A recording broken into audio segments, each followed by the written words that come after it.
देश, काल और पात्र के भेद से संगीत में समय अनुकूल परिवर्तन हुए।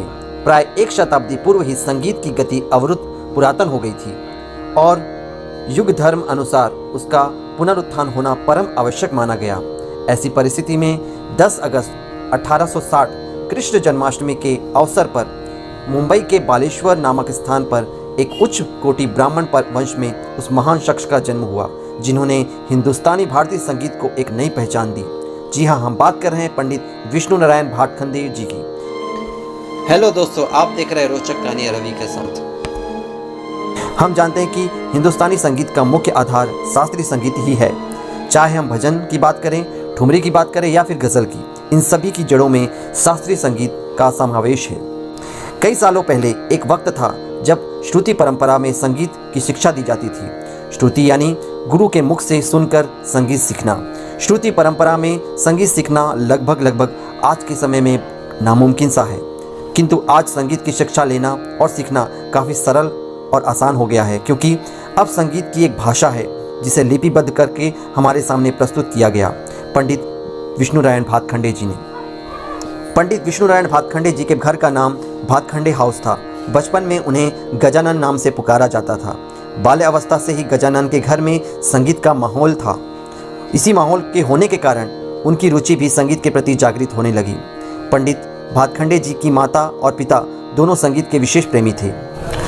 पंडित भातखंडे जी के पिता संगीत के महान कलाकार और जानकार भी थे। उन्होंने गजानन को स्कूली पढ़ाई के साथ साथ संगीत की शिक्षा भी देना शुरू कर दिया। इसके बाद उन्होंने शास्त्रीय संगीत के साथ साथ बांसुरी और सितार वादन में भी शिक्षा ग्रहण की। ध्रुपद गायन के प्रतिष्ठित कलाकार राव जी बुआ बेलबागाकर ने विष्णु नारायण भातखंडे जी को शास्त्रीय गायन में शिक्षा दी।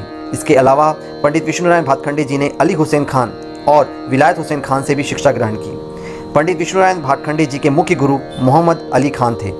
सितार वादन की शिक्षा पंडित जी ने सेठ वल्लभ दास जी से प्राप्त की। पंडित विष्णु नारायण भातखंडे जी ने सन 1883 में बीए तथा सन 1890 में वकालत की डिग्री हासिल की। उच्च शिक्षा ग्रहण कर लाहौर के कराची क्षेत्र में पंडित विष्णु नारायण भातखंडे जी ने वकालत शुरू कर दी। इसी के साथ वकालत और संगीत उनके जीवन के 2 अध्याय बन गए। सब कुछ ठीक चल रहा था कि अचानक विष्णु नारायण भातखंडे जी के जीवन में बहुत ही बुरा वक्त आया। बेहद कम उम्र में उनकी पत्नी और बेटी का निधन हो गया। उनका साथ छूटने के बाद पंडित विष्णु नारायण भातखंडे जी भावनात्मक तौर पर कमज़ोर पड़ गए और वकालत में उनका मन नहीं लग रहा था। वकालत और कराची छोड़कर वह मुंबई चले आए। मुंबई आने के साथ ही पंडित विष्णु नारायण भातखंडे जी के जीवन का दूसरा अध्याय शुरू हुआ, जो पूरी तरह संगीत को समर्पित था। मुंबई आने के बाद पंडित विष्णु नारायण भातखंडे जी ने गायन उत्तेजक मंडली ज्वाइन की। सन 1904 में पंडित विष्णु नारायण भातखंडे जी ने संगीत की खोज के लिए कई देशों का भ्रमण किया। अपनी यात्रा के दौरान पंडित जी ने अनेक प्रख्यात कलाकारों से मुलाकात की और संगीत की बारीकियों की जानकारी हासिल की। उन्होंने अलग अलग घरानों के उस्तादों से बातचीत की और संगीत से जुड़ी जानकारियाँ इकट्ठा की। जगह जगह जाकर उन्होंने पुस्तकालय में संगीत संबंधी पुस्तकों का अध्ययन किया और देश के अलग अलग हिस्सों में जाकर कई संस्थानों में पंडित विष्णु नारायण भातखंडे जी ने संगीत से जुड़ी हुई बातों पर कई सारे लेक्चर भी दिए। उनकी यह संगीत यात्रा लगभग 15 वर्षों तक जारी रही। 15 वर्षों की इस यात्रा में पंडित जी ने बड़ौदा, ग्वालियर और मुंबई में सबसे ज़्यादा वक्त बिताया। अपनी संगीत यात्रा के दौरान पंडित विष्णु नारायण भातखंडे जी ने महसूस किया कि संगीत को लेकर बहुत सारी विचारधाराएं थी। उन्हें समझ में आ गया था कि इस पूरी व्यवस्था को पुनः बनाना होगा और इसके लिए कुछ नियम भी बनाने होंगे, जिसका अनुसरण करके आम लोग संगीत को आसानी से सीख सकें। और इसके लिए पंडित विष्णु नारायण भातखंडे जी ने बड़े बड़े विद्वानों से सलाह मशवरा किया। इसी के साथ पंडित विष्णु नारायण भातखंडे जी ने सन 1916 बड़ौदा में संगीत सम्मेलन की शुरुआत की, जिसका उद्घाटन बड़ौदा नरेश ने किया। इस संगीत सम्मेलन की कड़ी में सन 1918 दिल्ली में और सन 1924 और 25 को लखनऊ में संगीत सम्मेलन का आयोजन किया गया, जिसमें उन्होंने शास्त्रीय संगीत से जुड़े सभी पहलुओं पर बात की और चर्चाएं भी की है।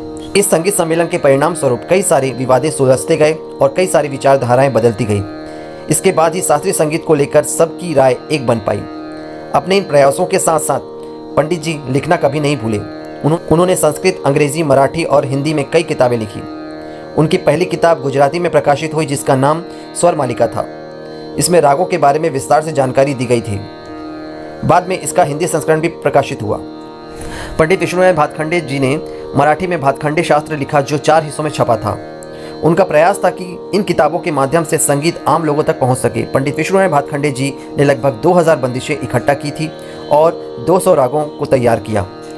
तभी उन्हें रागों का खजाना कहा जाने लगा। उन्होंने हिंदुस्तानी संगीत को एक नई पहचान दिलाई और साथ साथ संगीत के सिस्टमैटिक शिक्षा पर जोर दिया। उनके द्वारा तैयार की गई कुछ बंदिशों को चतुर पंडित और विष्णु शर्मा के नाम से भी जाना जाता है। सन 1919 में पंडित विष्णुनारायण भातखंडे जी ने सयाजीराव गायकवाड़ की मदद से ऑल इंडिया म्यूजिक एकेडमी की शुरुआत की। इसके तहत 3 विद्यालय खोले गए। पहला विद्यालय राय उमानाथ बली और राय राजेश्वर बली की मदद से लखनऊ में मॉरिश कॉलेज, जो कि आज भातखंडे संगीत विद्यापीठ के नाम से जाना जाता है, की शुरुआत की। दूसरा विद्यालय ग्वालियर के माधव संगीत महाविद्यालय और तीसरा बड़ौदा में खोला गया। पंडित विष्णुनारायण भातखंडे जी का मुख्य कार्य संगीत कला और शास्त्र का मेल था। उन्होंने प्रचलित और अप्रचलित रागों को खोजकर थाट राग पद्धति में बिठाया तथा सभी रागों को 10 थाटों के अंतर्गत व्यवस्थित किया। दूसरा, उन्होंने बड़े बड़े संगीत उस्तादों के पास जाकर संगीत को करीब से जानकर कई सारी जानकारियां इकट्ठा की, जिन्हें 6 भागों में प्रकाशित किया गया है। तीसरा मुख्य कार्य, पंडित विष्णुनारायण भातखंडे जी ने नोटेशन पद्धति तथा स्वर लिपि पद्धति का निर्माण किया, जो कि स्वतंत्र होने के साथ साथ सरल और वैज्ञानिक भी है। चौथा मुख्य कार्य में पंडित विष्णुनारायण भातखंडे जी ने आधुनिक संगीत शिक्षा प्रणाली पर कई सारे कार्य किए। इस प्रकार पंडित विष्णुनारायण भातखंडे जी ने अथक परिश्रम के द्वारा संगीत की महान सेवा और भारतीय संगीत को एक नई प्रकाश से अवलोकित करके 19 सितंबर सन 1936 को वे परलोक सिधार गए। पंडित विष्णुनारायण भातखंडे जी ने हिंदुस्तानी संगीत के तमाम शास्त्रीय रागों को 10 थाटों में बांटा तथा मंद सप्तक, मध्य सप्तक के स्वरों के साथ लगने वाले निशान भी उन्हीं की देन है। इसके साथ साथ कोमल और तीव्र स्वरों पर लगने वाले निशान भी पंडित भातखंडे जी की देन है। पंडित विष्णु दिगंबर भी पंडित विष्णुनारायण भातखंडे जी के समकालीन थे। उन्होंने भी संगीत को लिपिबद्ध करने का प्रयास किया, परंतु उनके द्वारा लिपिबद्ध की गई संगीत समझने में काफ़ी कठिन और आसान नहीं थी। वहीं भातखंडे जी की स्वर लिपि काफ़ी सरल और वैज्ञानिक थी और जिससे लोगों को समझने में कभी भी मुश्किल नहीं हुई, जो आज भी लोगों के बीच प्रचलित है। इसलिए पंडित विष्णुनारायण भातखंडे जी को शास्त्रीय संगीत का जनक माना जाता है। सो ये थी दोस्तों पंडित विष्णुनारायण भातखंडे जी का जीवन परिचय। उम्मीद है ये कहानी आपको काफ़ी अच्छी लगी होगी, और अगर अच्छी लगी हो तो इस चैनल को सब्सक्राइब करें, लाइक करें और कमेंट करें। Thank you so much, have a nice day. तब तक अपना ख्याल रखिए। टाटा।